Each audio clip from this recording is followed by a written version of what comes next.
দাদাদের দেখতে পাচ্ছি, অনেক মুরব্বীদের দেখতে পাচ্ছি, আমার ছোট ভাইদের দেখতে পাচ্ছি, বোনদের দেখতে পাচ্ছি, আমার অনেক গাছি ভাইদের দেখতে পাচ্ছি। এই সমস্ত বিভিন্ন এলাকা থেকে তারা এসছেন তাদের গুড় নিয়ে। বাংলাদেশের ক্যালেন্ডার দেখেন সবাই। ক্যালেন্ডারে যখন ছাপা হয়, শীতকাল আসে, তো বেশিরভাগ ছবি দেখবেন যে একজন গাছি একটা খেজুর গাছের উপর দাঁড়ায় আছে। বাংলাদেশের শীতের আনন্দ এইটা, এবং এর সাথে পিঠা। এখনো শীতের সময় চলছে।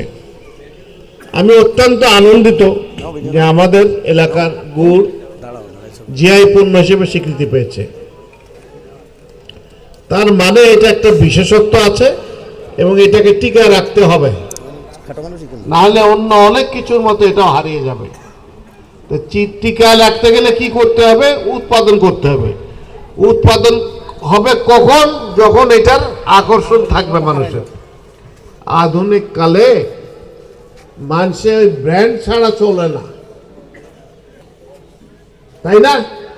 জুতা কি ব্র্যান্ডের? নাইকি জুতা লাগে, তাই না? হোন্ডা লাগে, ওই রকম।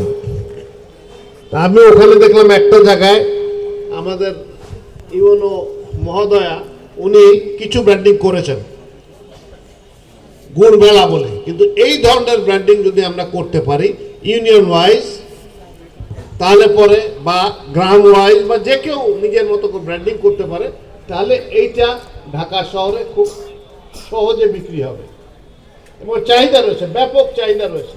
কিন্তু মানুষ নিশ্চিত হয় না যে এটা কি 1 নম্বর জিনিস না 2 নম্বর জিনিস, এর মধ্যে চিনি কতটুকু দেওয়া হয়েছে, এগুলো মানুষ নিশ্চিত হতে পারে না। তাহলে এটার জন্য একটা ডিমান্ড ক্রিয়েট করতে হবে, একটা চাহিদা ক্রিয়েট করতে হবে, এবং এই সেলের জন্য, বিক্রির জন্য ব্র্যান্ডিং করতে হবে। আমি দেখতে পাচ্ছি জাপানিদের সহায়তায় খাজুরা একটা প্রকল্প চলেছে। তারা খুব সুন্দর মাটির কলসে এটা করে নিয়ে এসছে। এটা পরিবেশ সম্মত, খুবই খুবই চমৎকার জিনিস, এবং এই ধরনের জিনিসের খুবই চাহিদা রয়েছে ঢাকা শহরে। আমি আশা করব এইদিকে এটা আমাদের প্রশাসন নজর দেবে, যাতে আমরা এনজিওদের সহায়তায় বা বেসরকারি উদ্যোক্তাদের সহায়তায় এই জিনিসের প্রসার ঘটাতে পারি। দ্বিতীয় যে জিনিসটা, গাছ কাটাটা যে কোনো লোকের কাজ না, এটা বিশেষজ্ঞ লোকের কাজ। তো এখন গাছ কাটে তো শুধু বছরে একবার, অন্য সময় কি করে? তবে এইদিকে নজর দিতে হবে।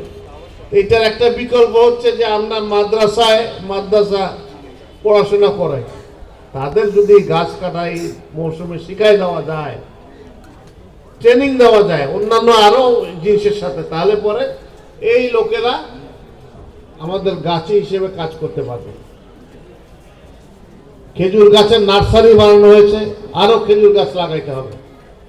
যশোর জেলার প্রতীকী হলো খেজুর গাছ। জাহাজে এই রাস্তার ধারে যদি খেজুর গাছ লাগাই আমরা, তাহলে এটা ব্যাপক হারে আরো বাড়বে। এখন জুম্মার সময় হয়ে গেছে, আমি আর বিশেষ কথা বাড়াবো না। এখানে যারা এসছেন তাদের সবাইকে ধন্যবাদ। বিশেষ করে এই উদ্যোগটা যে দিয়েছে উপজেলা প্রশাসন এবং জেলা প্রশাসনের সহায়তায়, তাদেরকে আমার আন্তরিক ধন্যবাদ। আমি ভাবছিলাম যে মহিলা মানুষ হলো কি করবে না, কি হবে না হবে, এখানে এসে কিন্তু আমার মন বদল হয়ে গেছে যে না, তারা আমাদের থেকে ভালো কাজ করেছে এবং অনেক সুন্দরভাবে কাজ করেছে। তা আমাদের বোনদের জন্য কি একটা ধন্যবাদ প্রাপ্য? দেন, মেয়েরাও সব পারে, সুযোগ দিলে সব পারে। তো আমি আশা করব যে আমাদের জেলা প্রশাসনের তরফ থেকে এই বিশেষ করে জিআই পণ্যের ব্যাপারে বিশেষ দেবেন। আর আল্লাহ তাআলা আমাদের এই প্রচেষ্টা যেন কবুল করেন। সবাইকে ধন্যবাদ। সালামু আলাইকুম।